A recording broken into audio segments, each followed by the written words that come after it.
Hi, I'm Alia Eshaq. This is the Green Bee Hive, where we host business leaders and experts from different industries to discuss the transition towards sustainability, providing you with insights and solutions from all sectors of business. And now, over to Ed.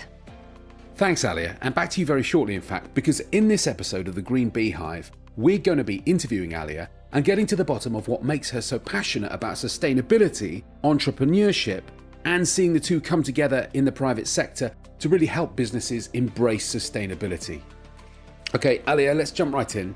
Tell us a little bit about yourself, please, and the experiences that inform your sense of purpose for Green Bee Insights. Where do I start? My passion for sustainability, I'd say, stems from my childhood and where I grew up. I come from Yemen, a country that is living through conflict and poverty, a humanitarian catastrophe to be more precise. And I remember from my childhood growing up really frustrated from continuously witnessing failure in the ability of us as humans to lift suffering and to make a change. So you can say I've always been driven by this idea and strong desire to be able to do something, anything really, and not to remain helpless, because this is how I felt growing up. I felt helpless, and that's the worst feeling to have. And I would say my career choices have been heavily influenced by that as well. Before founding Mashura, I was a peace builder and a mediator. I focused heavily on the peace building to help end the conflict in Yemen since 2012. I did that for over 7 years, supporting peace talks and trying to bridge the gap between conflict parties. Eventually, I realized my limited ability as an individual to influence the process and the politics around it. And that was a difficult realization. The dreamer in me wanted to believe that I can, obviously. But sometimes in life, you have to pick your battles. And this is when I really started thinking about where can I have the most impact? And that drove me towards dedicating my efforts towards sustainability in a broader sense, and towards working with the private sector primarily. And I would say a big part of my decision to work with the private sector is because I genuinely think that the private sector is a much more efficient driver of change. Just think about all the great innovations and technologies that have changed our lives in the past centuries, from new technology to medical advancements. Entrepreneurs and their businesses have always been at the heart of it, and at the heart of coming up with solutions for global challenges. And those are the people I want to work with to help move the world towards sustainability and a green economy, which is the biggest challenge that we're facing at the moment. Okay, let's start with a question for the uninitiated, like myself. What is sustainability? When it comes to business, sustainability in a nutshell is the ability of a business to operate and succeed without negatively impacting the environment and society as a whole. So it's really a method of conducting business. It's not just, a box to tick. And it's something that's also not just limited to the environment. Sometimes sustainability is thought of as synonymous with environmentalism, which is obviously not the case. There's also a social element to sustainability as well as an economic element to it. And what that means is for a business to be sustainable, it has to fulfill all these three elements, which is where the triple bottom line comes in when we talk about planet, people, and profit. As you can imagine, this requires a holistic approach, a commitment from business to operate in a sustainable way. And this usually starts with incorporating sustainability into the business strategy, where businesses effectively tie their business goals with sustainability values and make sure that their short-term profits do not overshadow those values and do not end up turning into long-term liabilities. So you can say a sustainable business is one that maintains profitability while embracing a social responsibility and a larger purpose. It's also a business that operates with a focus on environmental, social, and governance metrics, or what we call ESG. And these could include factors such as, for example, a company's carbon footprint, water usage, more diversity, community development, human rights, etc. Okay, so Who or what is forcing companies and organizations to make steps towards sustainability? There are two main factors driving this. First, consumer pressure and demand, which is stemming from increased awareness. And the second factor is new jurisdiction. So when it comes to consumer demand, we find that consumers, particularly millennials, are increasingly looking for brands that match their values. They also tend to be more conscious about the environmental impact of their purchases. But even beyond millennials, there is in general an increased public awareness, particularly on environmental issues. It's happening across generations. There is, for example, increased demand for eco-friendly packaging. So you find that this trend is growing, and there's a lot of data and research that backs this. One study, for example, surveyed consumers across Europe and North America and found that 83% of them stated that they would like to buy from companies that design recyclable products. So the data is clear. The demand from consumers is shifting towards sustainable products and green products. The second major factor is new regulation. Ever since the Paris Accord in 2015, which stressed the role for the private sector in addressing climate change, the seeds have been planted for more regulation, and the pace for these new regulations will increase drastically, I would say, in the next 5 years. Just a few months ago, for example, we saw the EU Sustainability Financial Disclosure Regulation coming into force in March, which now makes it mandatory for firms in the financial sector in Europe to disclose ESG performance indicators, so investors will have better ability to assess sustainability performance of companies.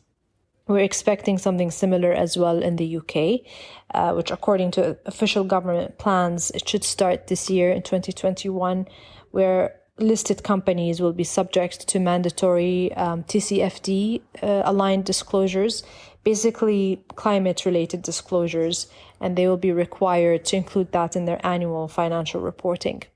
And the plan is to also expand this to private companies as well. So it's not just going to be listed companies that will be subject to this. Private companies will be subject to this, particularly larger ones, starting in 2022. So we will see mandatory disclosures covering both listed and private companies across financial and non-financial sectors. And this is a big change. This is a new way for doing business for sure. In the US, we see something similar. In June, the US House of Representatives passed a new legislation that imposes new ESG due diligence and disclosure requirements on public companies. So it would basically require publicly traded companies to disclose their commitments to ensure that ESG standards are reflected in their operations, strategy, etc.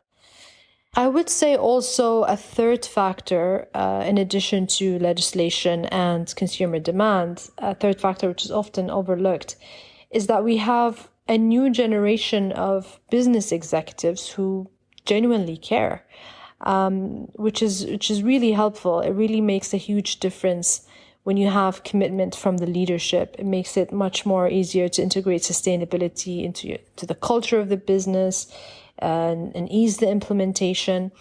At the end of the day, business executives are members of the public, and we find that increased awareness is happening across the board. So we also find this as well amongst business executives, which I think is really helpful.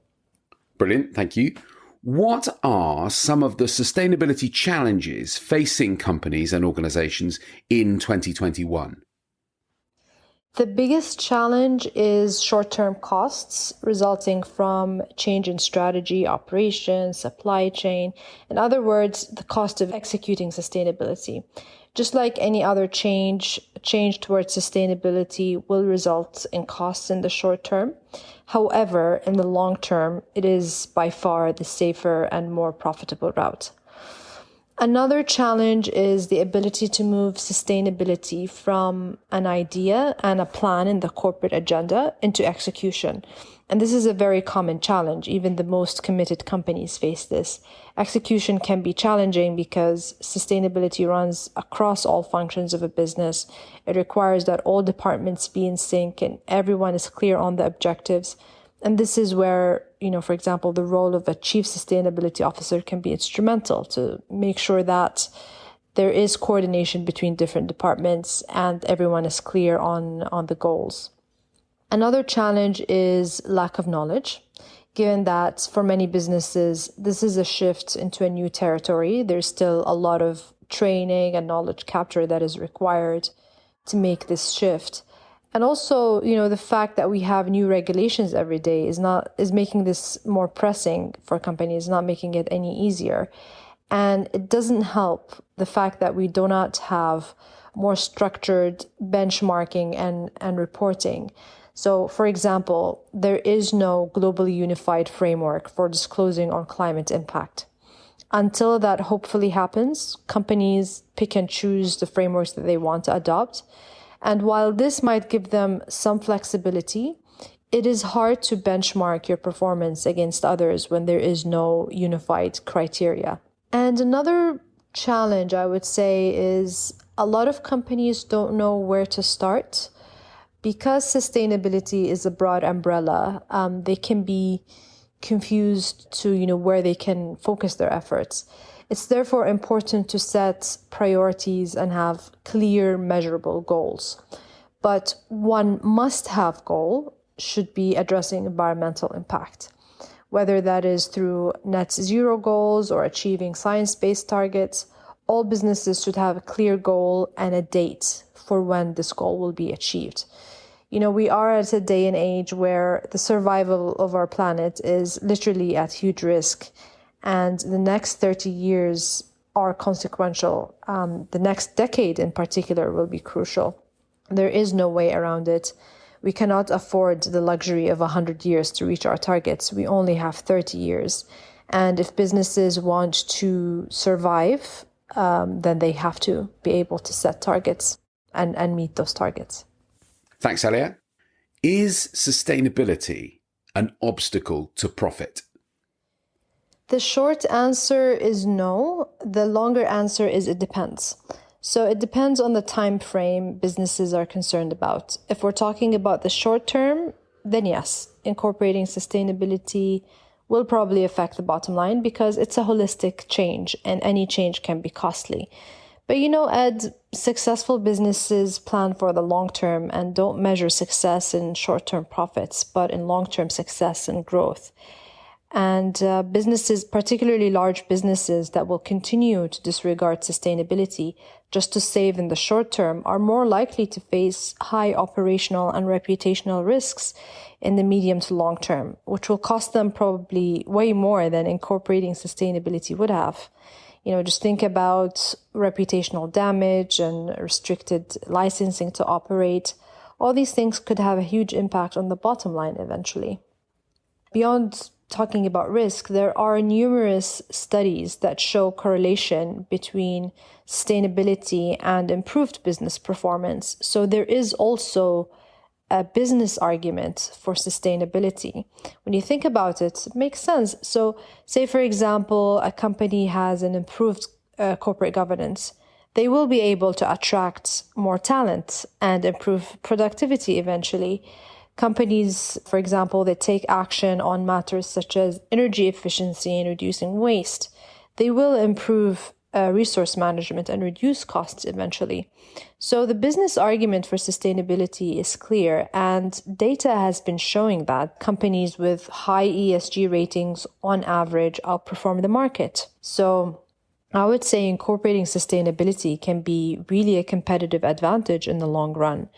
And even beyond that, there are numerous opportunities for growth and profit in the space of sustainability, particularly for green products and services. There is A, growing demand from the market and hence opportunities, and B, there will be huge investments required in the next decade to move towards a green economy. Some estimates I came across mention around $90 trillion of investments required in low carbon infrastructure globally for the next 15 years. So we're talking about really great investment opportunities. Okay, understood. So how does Mashura help companies looking to make progress in terms of sustainability? We help companies through supporting them in one of the biggest challenges they face during the transition to sustainability, which is access to knowledge. We are an expert network focused on sustainability, and we help companies in two ways. The first is through finding them the experts they need for projects or assignments, and the second is giving them access to consultations with experts, potentially unlimited access to experts when they need them as part of our membership scheme. We are an open and transparent model where we basically connect companies to the right consultants, whether they need experts to support in the design of their sustainable corporate strategy, market research, or supply chain and operations. We help find the right experts for them who then take on the assignment and implement it. But we are involved in facilitating the entire process. So we take care of finding the expert, managing the relationship, taking care of contracting, etc. So we basically handle for our clients all aspects of the process that usually makes it less convenient for them to hire independent consultants because everything goes through us. But then we still provide them with the benefits of hiring independent consultants in the sense that they get to work with the consultants directly, they get to choose who's working on their assignments, and have a more flexible arrangement. The consultants in our network come from diverse backgrounds. Each one of them has a certain area of specialty, and they are also some of the best in the field. Also, a lot of our experts, in addition to being well-versed in the space of sustainability, they are primarily business consultants. So they understand the business requirements and they keep an eye on the client's bottom line as well, which is really important for us. Some of the consultants in our network were previously in the biggest consulting companies, and they've transitioned towards working independently.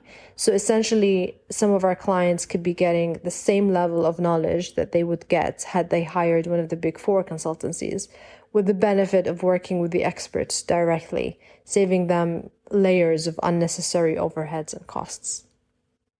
You mentioned the fact that sustainability is a way of doing business. It's bigger than perhaps we understand. Does this require a change of mindset for people at the top of organizations? And is there a role for Mashura Group in terms of educating and making this mindset change happen? I think that change in mindset is already happening, fortunately. There are numerous studies that have surveyed business leaders to try and understand their views on sustainability, and so far the data is encouraging.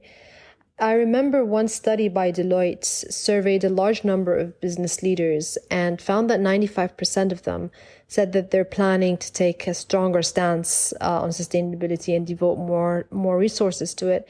So I think, research is encouraging, and, most intelligent business leaders realize the business argument as well for sustainability, and they're starting to adopt it. So that change in mindset is happening. There is an overall increasing awareness, public awareness when it comes to issues related to the environment. And business leaders are no exception. Just like everyone else, I think awareness is increasing amongst them as well and will continue to increase. And when it comes to Mashura's role, yeah, absolutely. We can help business leaders who are still on the fence to see the business argument for adopting sustainability. And our experts can help make that transition in the most cost-efficient way possible.